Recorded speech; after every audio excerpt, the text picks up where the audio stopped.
Hi உறவுகளே! வணக்கம். Welcome to Narmada fire vlogs. இது என்னன்னா, lunch box and breakfast recipe video தான். ஆ இட்லியும், சாதமும் ஆஸ் யூசுவல் வச்சாச்சு. கையில வளையல் போடல, தப்பா நெனச்சுக்காதீங்க. நைட்டு கழட்டி வச்சேன், அப்படியே மறந்துட்டேன். இப்ப என்ன பண்ண போறேன்னா, புளிச்சக்கீரை ரெசிபி தான். அதுக்கு வந்து கொஞ்சமா எண்ணெய் ஊத்திட்டு, காஞ்ச மிளகா நல்லா வறுத்து எடுத்துக்கிட்டேன், வதக்கி எடுத்துக்கிட்டேன். அடுத்து பூண்டு போட்டு வதக்குறேன். எண்ணெய் வந்து நல்லெண்ணெய் தான் யூஸ் பண்ணியிருக்கேன்.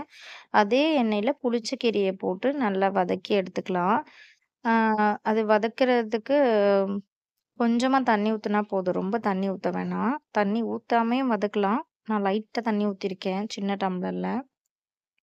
இது பார்க்குறதுக்கு நெறைய இருக்க மாரி தெரியுது பார்த்தீங்களா? ஆனா வதக்குன உடனே கொஞ்சமா ஆயிடும். கோங்ரா சட்னி அப்படின்னு சொல்லுவாங்க. சின்ன டம்ளர்ல கொஞ்சம் தண்ணி ஊத்துறேன் அவ்வளோதான். அது நல்லா ஒரே ஒரு பச்சை மிளகாய் போடுறேன் காரத்துக்காக. அந்த சைடு சைட் டிஷ்க்கு வந்து உருளைக்கிழங்கு வேக வச்சுடுறேன். இது நல்லா வதங்கி வரணும். பாருங்க இந்த அளவுக்கு வதங்கி நல்லா கலர் சேஞ்ச் ஆகி வரணும். அந்த அளவுக்கு ட்ரை ஆயி வரும்பொழுது, அடுத்தது இது வந்து உளுந்து, ஆ சீரகம், தனியா, கொஞ்சோண்டு வெந்தயம். இது எல்லாத்தையும் வறுத்து எடுத்துக்கிறேன். எண்ணெயில வதக்கல, வறுத்து எடுத்துக்கிறேன்.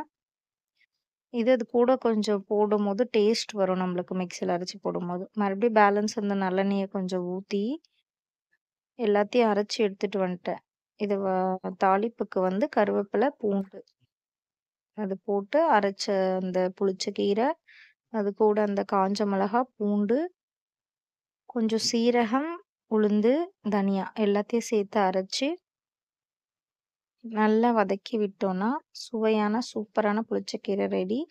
அடுத்தது உருளைக்கிழங்குக்கு வந்து எண்ணெய் ஊத்தி, உருளைக்கிழங்கு சின்னதா கட் பண்ணி வச்சிருந்தேன். அதில மொளகாத்தூள், உப்பு போட்டு நல்லா வதக்கி விட்டோம்னா, உருளைக்கிழங்கு சைட் டிஷ் ரெடி. சிம்பிளா டக்குன்னு செஞ்சிடலாம் இத. புளிச்சக்கீரைக்கு தான் கொஞ்சம் டைம் ஆச்சு.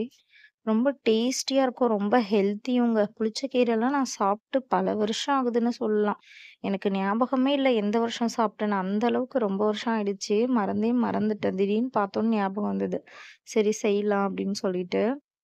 அ இது நேத்திக்கு எடுத்த lunch box and breakfast video தான். அது இன்னைக்கு தான் அப்லோட் பண்றேன். டைம் இல்ல. சாரி.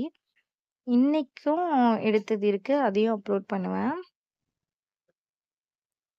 இது நல்லா கொஞ்ச நேரம் அந்த எண்ணெயில வந்து இந்த மொளகாத்தூள் ஃப்ரை ஆச்சுன்னா நல்லாருக்கும். இல்லாட்டி மொளகாத்தூள் வாசனை வரும். அது கொஞ்ச நேரம் நல்லா வதக்க விட்டுட்டு, அதுக்கப்புறமா ஆஃப் பண்ணிட்டோம்னா, சூப்பரான சைட் டிஷ் ரெடி ஆயிடும். அவ்வளோதான். இன்னைக்கு லஞ்ச் பாக்ஸு, பிரேக்ஃபாஸ்ட்டு இதே தான். இட்லிக்கு இந்த புளிச்சக்கீரைய அப்படியே வச்சுக்கிட்டாச்சு.